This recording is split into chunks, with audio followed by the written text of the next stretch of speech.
Hello, my Panda Pals, and welcome back to the channel. Today is part 1 of what happened on Before the 90 Days, Season 7, Episode 5. So everyone, gather real close, and let's get this show started.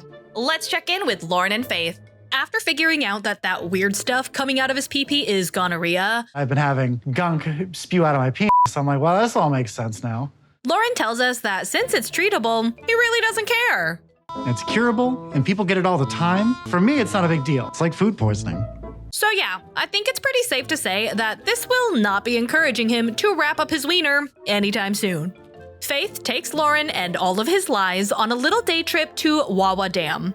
On the way there, she brings up how Loren mentioned that he wanted to stay in the Philippines, and she tells him that they are still getting to know each other, so they're gonna have to take it super slow, and in a few weeks, she will decide whether Loren can actually stay with her or not. Maybe it's in 2 weeks, in 1 week, I can say, oh, you can stay here because, I feel you. Loren is playing the role of Instagram boyfriend as he's prepping to drop the bomb about his little wandering wiener.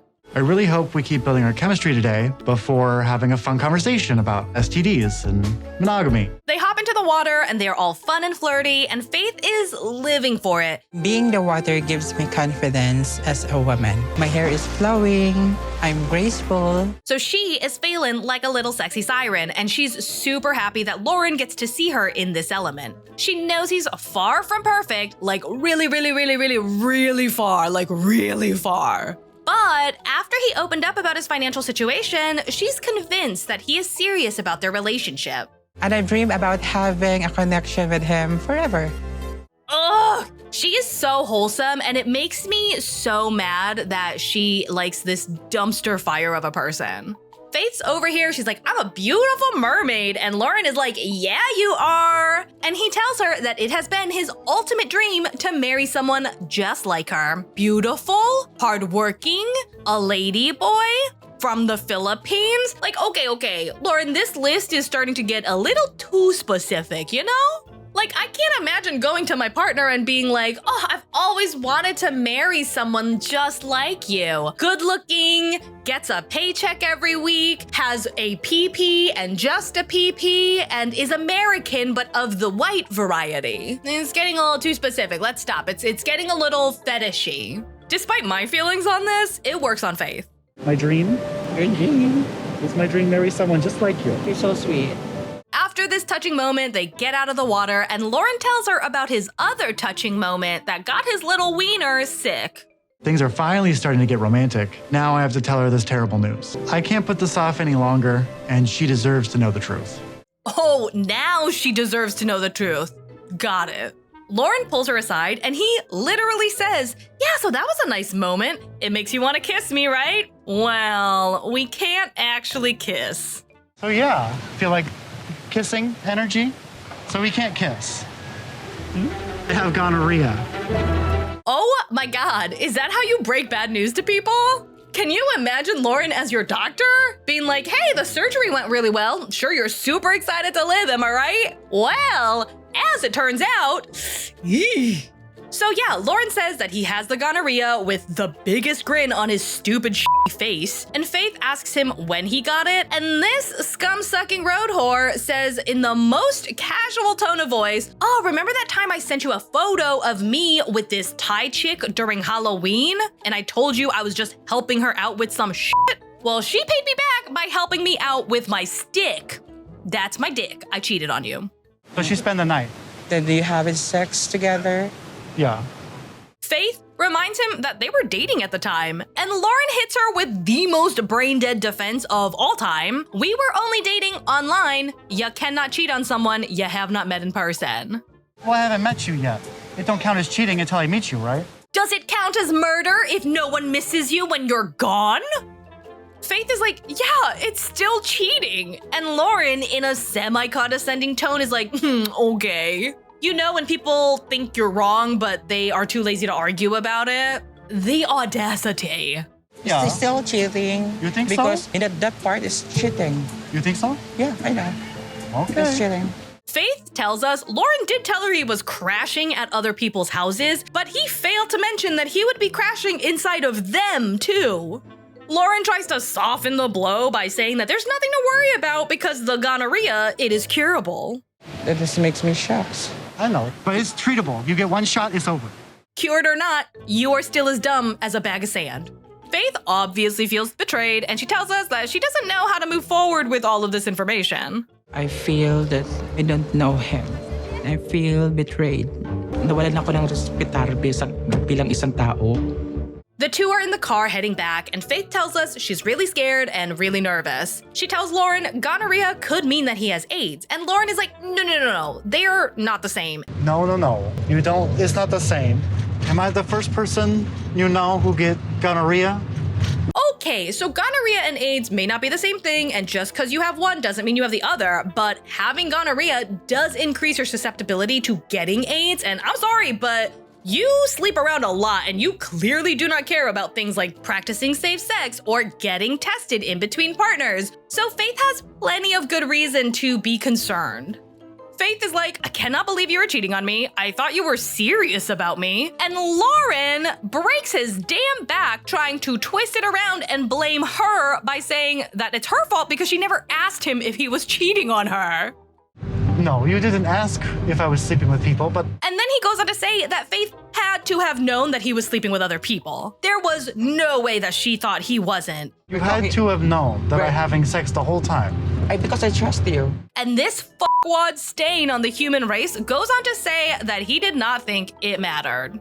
I didn't think it mattered if I sleep with someone or not. But I haven't met you yet, so I didn't think it was cheating. Oh, really? You didn't think it mattered? Is that why you were so scared of bringing it up? Because it didn't matter? Do you often shit your pants because of things that don't matter? Bilang isang trans woman, mahirap para sa amin na makahanap ng tunay na nagmamahal. Wala magsiseryoso. I can't believe that Loren has not apologized yet. I mean, I can believe it because he is a steaming pile of dog shit walking around in a skin suit, but like, come on. They get to Loren's room, Faith hangs by the door, and Loren's like, are you just gonna stand there? And Faith is like, yeah, I'm not gonna come inside. And she tells him she needs some time to think about things, and she turns around and leaves. I need some time now. Whatever you want. So let me think of it, okay? Stay gone, girl. Never come back. I really messed up. We're probably breaking up. Oh, you think? Congratulations to your two brain cells that finally decided to show up for work. Let's talk about Chidi and Crazy Pants. I mean, Renee. Renee gets all cold and distant after finding out that she's not gonna be getting laid anytime soon. Your beauty saturates the whole atmosphere. It gives me life. Okay. Chidi tells us Renee can be a bit of a monster, so I'm just glad she's still talking to me. Yeah, and not pushing you into oncoming traffic. The two are on a date, they are walking around, they get to a little pond, and Chidi's super sweet and he tells Renee that he cannot live without her, the same way that these little fishies cannot live without water. Renee absolutely hates that Chidi's faith is what is keeping her from getting boinked into space. But she says that she can't help but stay in love with him. So she does apologize, saying that she did not mean to lose her temper the other day. She just happened to lose her grip on reality a little bit and her inner demons were able to slip out. No big. Then, with a straight face, she straight up lies and tells him that she did not just come here to take the train to Pound Town. Of course not. She's all about the hand-holding, the walking around, and the hugging. Despite having told us earlier that she would not have even shown up if she knew the humidity was the only thing that would get wet up in here. But sure, she's capable of pretending, so she says she's totally fine with this no schmexy time thing. I am surprised that Renee apologized for getting angry. This is the first time Renee ever apologized to me. Damn, 5 years to finally get an apology? I believe Chidi when he says that, and holy crap, girl is really down bad for that D.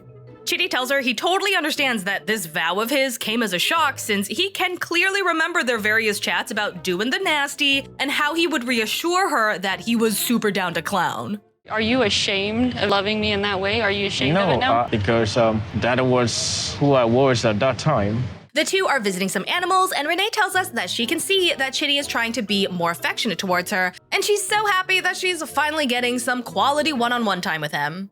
Like, that's all I want is 24 hours a day to never leave his sight again. Yikes. Could you imagine Renee 24 hours a day? Every day? They see some monkeys, and Renee does some more of her baby talk that really makes my skin crawl. And the monkey is even like, yo, fuck this bitch, and runs away. Cute little mouth.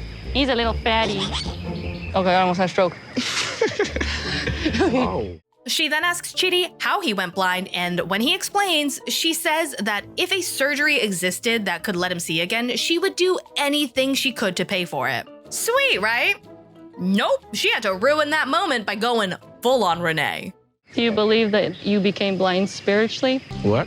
Like the whole thing is spiritually connected? Because if you could see, I wouldn't be here. Homegirl over here does not think that he lost his sight due to a series of unfortunate events. She thinks that the good old universe made it that way because this was the only way she would be with him. So she's basically saying that him being blind is the only reason that she is with him, which is not great. She reminds him that he mentioned in the past that he firmly believes God brought her to him. And Chidi is over here looking a little bit scared, and he's definitely thinking, holy shit, we're on a bridge, we are really high up, and I am blind. Is this bitch gonna push me off if I don't agree with her? Your blindness is just not a normal occurrence. I mean, we've all been smacked in the face countless times. And Chidi admits to us that Renee's fascination with his blindness is actually what makes him love her the most, but it does not discount the fact that she does spout some batshit crazy stuff, like how his blindness is part of some cosmic plan for her to enter his life. Which is outlandish and kind of insulting. Conversations like this gives me a great deal of worry. Let's check in with Niles and Matilda. Niles is packing up to finally meet Matilda, and he's a nervous wreck. I mean, traveling is hard enough when you're neurotypical. But he is sucking it the fuck up like a champ, and he's stimming himself through the stress, knowing it'll all be worth it when he can finally squish her cheeks. Squishy, squishy, squishy, squishy, squishy. Except there'll actually be a face in my hands. It sure will be, Niles. It sure will be. He packs up some jewelry for her as a gift, and I know you would think that it's a ring because they are engaged and she is currently planning their wedding, but no, it's just a necklace. Did you get her a ring at all? No. And I am gonna need to sit down and talk to her about this. Niles tells us that his family is not supportive of his relationship because they think Matilda's using him for a green card, and that obviously hurts his feelings because he already thought it was a miracle that a woman was interested in him at all. It really does hurt. I would have liked for them to have been here with me, to have supported me in this. I really would have. So he's preparing to tell his lovely lady that not only are they not getting married as soon as she thinks, but his entire family also hates her. That's gonna be a fun one. I hate holding back the truth from Matilda, but I really just don't want to hurt her. Oh my God, people gotta stop withholding information because they don't want to hurt another person. Especially if that information is something that person's gonna find out eventually. Like, just rip the damn band-aid off. We finally get to meet 23-year-old Matilda over in Ofinso, Ghana. She says that her hometown is boring. They do not have any nice restaurants, they do not have any hip clubs for her to go to, and she is super desperate to get out of there so that she can go to America to start her new sparkly life. Which, you know, is not the most promising start at convincing people that you are not in this relationship just for a green card. Anyway, she says she loves Niles despite his peculiar personality because he is so sweet and he makes her laugh all the time. Oh, and he sends her a lot of money. Then I'm falling in love, man. Mama, sir, Nintaman Badon. That's also Nuska. Nankano Bitch, I want a new She tells her siblings about Niles' autism, and they are like, oh, so is he crippled? And Matilda then tells us that people in Ghana don't really understand what autism is, and some even think that it is a curse. Matilda comes home from working, and she tells us that it is hella hard to make money here. She works with her mom selling plantains, but they make an absolute pittance, and Matilda is stressed about her family's future. She sits with her mom, and they start discussing the wedding, and Matilda tells her mom that her and her uncle need to prepare the wedding alone, and they also have to get the bride price ready. Quote for the mom, quote for the dad, earrings, slippers, shoes, and money.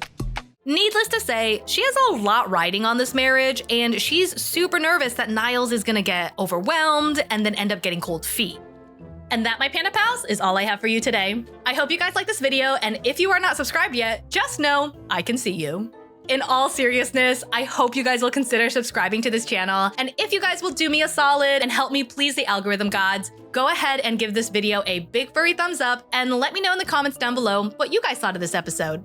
I hope to see you guys for the next one. And as always, thanks for not letting me ride this train wreck alone. Bye.